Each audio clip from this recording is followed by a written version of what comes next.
28 फरवरी 2026 एक क्षेत्रीय जंग शुरू हुई जिसका असर पूरी दुनिया पर पड़ रहा है। ईरान, इजराइल और अमेरिका के बीच ये जंग और इसका असर हम सब पर पड़ेगा। अमेरिका और इजराइल ने ऑपरेशन लायंस रोअर का ऐलान किया, जिसका सीधा निशाना था ईरान का टॉप लीडरशिप। ईरान ने कहा हमारा नेता जिंदा है और फिर फतेह खैबर ऑपरेशन से बदला लेने की ठान ली। लेकिन इन दावों और जवाबी हमलों के बीच जो कीमत चुकानी पड़ी वो बहुत दर्दनाक थी।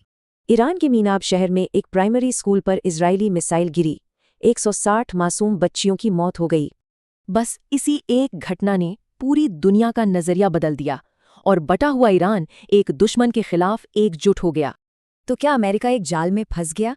एनालिस्ट इसे नेतन्याहू ट्रैप कह रहे हैं। मतलब इजराइल ने अमेरिका को अपनी लड़ाई में घसीट लिया और अमेरिका के अंदर ही युद्ध को लेकर सपोर्ट खत्म हो रहा है। 60% लोग अब इसके खिलाफ हैं।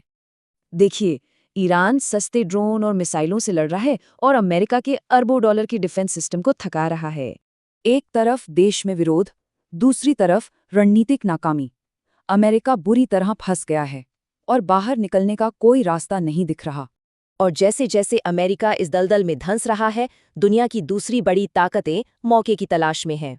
रूस और चीन को यूक्रेन और ताइवान में अपना मौका दिख रहा है। वहीं अरब देश ईरान के डर से खामोश हैं। रिपोर्ट्स हैं कि रूस और चीन ईरान को एडवांस्ड हथियार दे रहे हैं। मकसद अमेरिका को इस जंग में फंसाए रखना। इस लड़ाई का सेंटर पॉइंट है स्ट्रेट ऑफ हॉर्मुज। यहीं से दुनिया का 20% तेल सप्लाई होता है।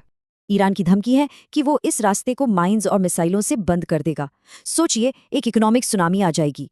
अगर सप्लाई रुकी तो तेल की कीमतें $200 प्रति बैरल के पार जा सकती हैं। मतलब इकोनॉमी तबाह हो जाएगी। कीमतों का ऐसा झटका पूरी दुनिया को एक बहुत बड़ी और खतरनाक मंदी की तरफ ले जा सकता है। और भारत के लिए ये एक बहुत बड़ा मानवीय संकट है। खाड़ी देशों में 90 लाख भारतीय फंसे हुए हैं। भारत ने इन्हें निकालने के लिए ऑपरेशन सिंधु का ऐलान तो किया है, पर यह मिशन लगभग नामुमकिन है। इसी बीच अमेरिका ने ग्लोबल मार्केट संभालने के लिए भारत को रूसी तेल खरीदने की इजाजत दे दी। कई लोग इसे एक अपमान की तरह देख रहे हैं। ये भारत की आज़ाद विदेश नीति पर एक सवालिया निशान है। ये जंग दिखाती है कि कैसे दूर की लड़ाइयाँ भी देश की आज़ादी, इकोनॉमी और हमारी जिंदगियों पर असर डालती है।